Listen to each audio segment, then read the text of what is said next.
Hi guys, Mel Leantis here and welcome to my page or on my channel.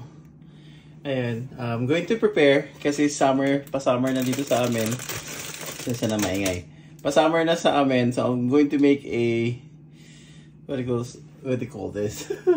My usual overnight oats. Ito yung oats, rolled oats na ginagamit ko. You can have this or you can find this at Costco. I don't know if it is available in the area, but yeah, most of my stuff are from Costco. So yeah, ang mangyayari, what you're gonna do is, I have full 1 cup here. So 1 cup each. Sorry, and I'm going to pour each. Ito pala nabili ko lang din to sa Dollarama. And it's only $3. So yeah. And guys,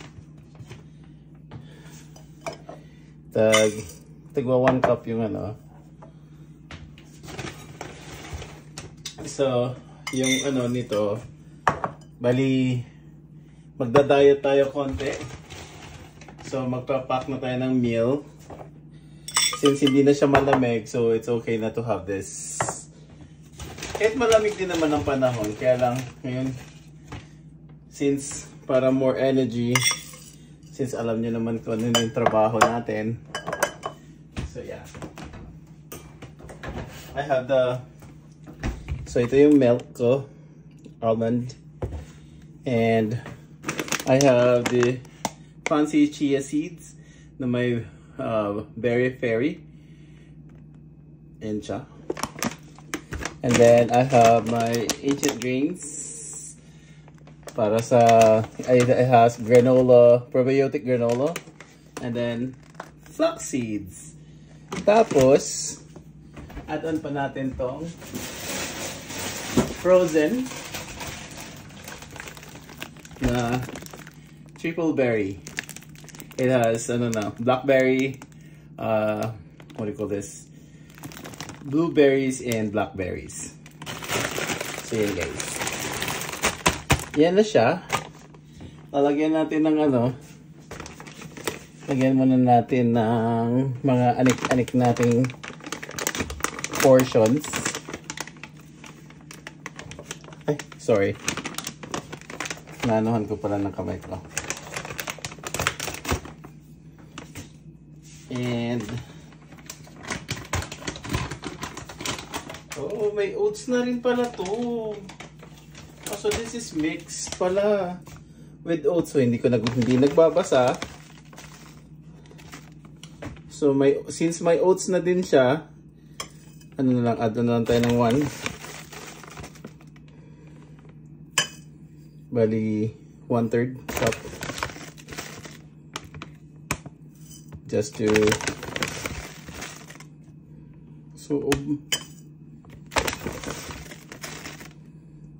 and there we go.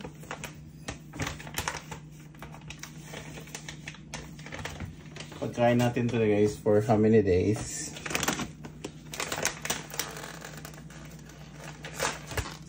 Kailangan natin kasi hindi pa bukas yung mga ko. Pagbubuksan pa muna natin. So ayan, nasa background lang po ako.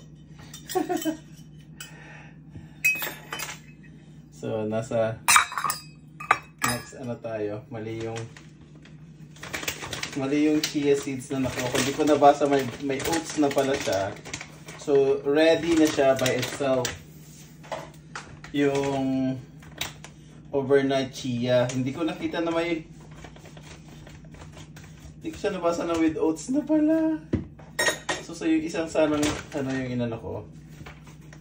So sa flax, ito guys, flax seeds na, na yung natin. Parang napadami, parang ang dami. Kunti lang.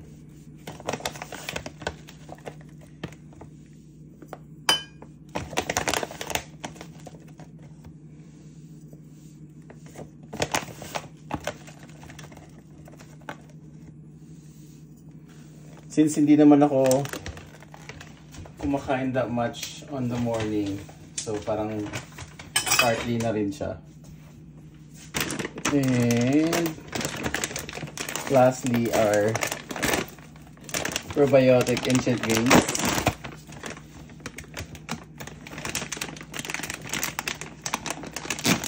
Ang ganda na niya tingnan, no? Tingnan nyo, naka-layer na siya, oh. Look. Ayan, pong thumbnail. Ay, di pa pala pwede. Kasi ano, kailangan natin. Oh, yung ano muna. Yan muna natin ang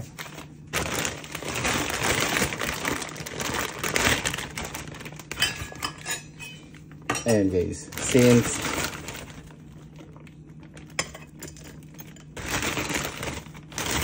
nilagyan natin ng dalawang scoop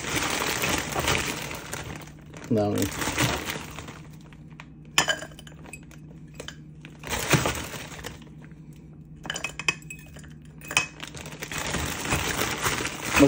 ano din to siya guys kasi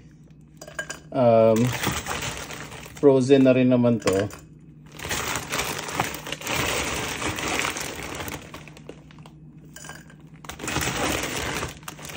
Itong frozen ano na to, ginagamit ko siya pag alam mo yung kasi pag gusto ko nag-crave ako ng milk tea, ito yung iniinom ko para pagtanggal cravings. I mean, pinaano ko siya, bini-blender. Dagdagan natin ng konti naman. Ayan guys. Tapos it na. Maganda na ba siya tingnan? Ayan, 7 minutes na pala yung ayun. So, lapit na. Kasi 10 minutes lang dapat ang video natin. So, ito na yung ancient grains. Na meron siyang granola, almond. Kamayin ko na guys. Since ako din naman kakain. Naghugas din naman ako ng kamay kasi hinugasan ko din tong lagayan. So, huwag nyo nang anuhin. Ay, ayan. Hindi rin nyo naman pala kita. So, okay na din. Ay, kita pa. So, ayun.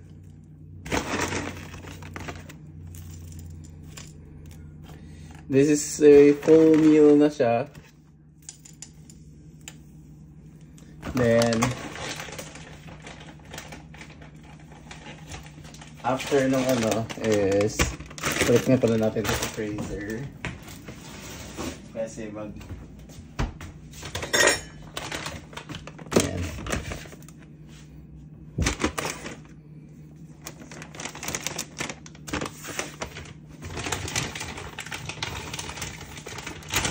Wala na tong edit guys. Diretso na to ano. Diretso na siya post. Hindi ko nakita na may with oats na pala siya. Ay! Anyway. So, sorry. Naka-tripod kasi ka. Ayan yung mga ingredients. And then yung frozen, kailangan natin i-shake ito. And this almond doesn't have any sugar. So, this is really good. Most of them are zero sugar. So, yung ano niya,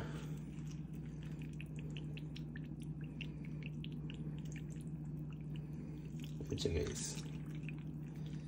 Diba ang ganda niya tingnan?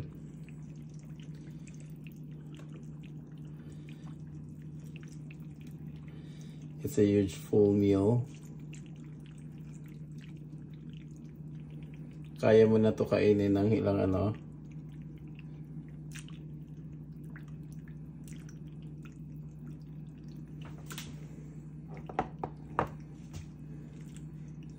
Magdidip pa yan in the bottom. Ay, kulang pa.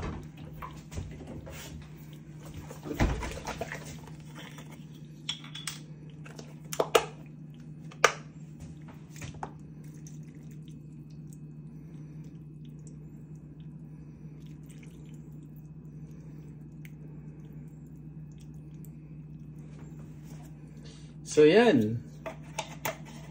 Yan yung ating magdidip pa yan into the bottom yung guys. So tatakpan na siya. Tapos